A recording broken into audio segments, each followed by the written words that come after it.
Hello, thank you for joining us. And in business now, in a strategic move to bolster the nation's economic governance frameworks and ensure robust and coordinated economic planning and implementation, President Bola Tinubu has approved the establishment of the Presidential Economic Coordination Council and the creation of the Economic Management Team Emergency Task Force. In a statement made available to newsmen by the Special Advisor to the President on Media and Publicity, Mr. Jorin Gilali, the Economic Management Team Emergency Task Force is mandated to formulate and implement a consolidated emergency economic plan. Also, the Emergency Task Force is to submit a comprehensive plan of economic interventions for 2024 to the Presidential Economic Coordination Council, covering the next 6 months for immediate implementation within 2 weeks of its inauguration. Meanwhile, the Presidential Economic Coordination Council, which comprises of key members of the organized private sector and government officials, will address immediate economic challenges and ensure the streamlined execution of economic strategies. Away from there now, Nigeria's public debt stock hit 97.34 trillion naira in the fourth quarter of 2023, a 10.73% increase from 87.91 trillion naira in the third quarter of 2023. This is according to the latest domestic and foreign debt report for Q4 2023 by the National Bureau of Statistics in Abuja. The report also reveals that external debt stood at 30.22 trillion naira in Q4 2023, which is a 39.26% of the total debt, while domestic debt hit 59.12 trillion naira. Analysis shows that Lagos State recorded the highest domestic debt of 1.05 trillion naira in the fourth quarter of 2023, followed by Delta State with 373.41 billion naira, while Jigawa recorded the lowest domestic debt at 42.76 billion naira, followed by Kebbi State at 60.69 billion. In addition, Lagos State recorded the highest external debt with $1.24 billion, followed by Kaduna State with $587.07 million, and Borno recorded the lowest external debt with $20.49 million, followed by Yobe State with $21.49 million. Anambra State government says it will partner with the Association of Chartered Certified Accountants to build the capacity of civil servants in finance. This forms part of a 3-day workshop with the theme Increasing Capacity for Public Financial Management and Sustainability, held in Awka, Anambra State capital. Bamidele Ajayi has more.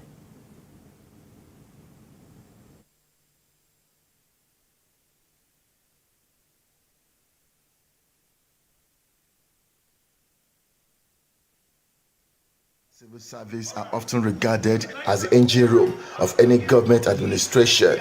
The absence of adequate knowledge to bridge a skill gap is endearing most government agencies to outsource some of their operations to foreign agencies.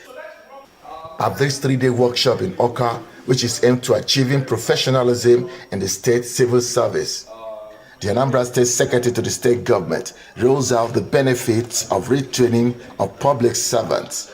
The transition from what you have learned in your universities or wherever, bring them into place of work and begin to do what we call application of knowledge.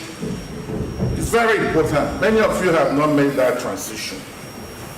And then begin to acquire the competencies of specific jobs you are doing.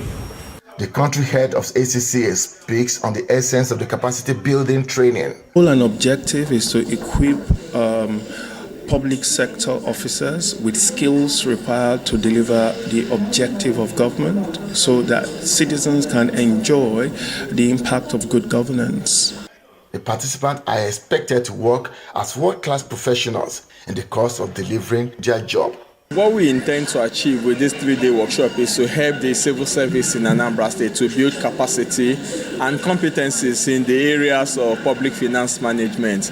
And my own role, at this particular workshop is to see how we can leverage data analytics and artificial intelligence as a tool to drive public finance management and sustainability within Anambra State's civil service. One of the skills that are going to be shared during the course of these 3 days have to do with presentation skill, communication skill, and reporting skill.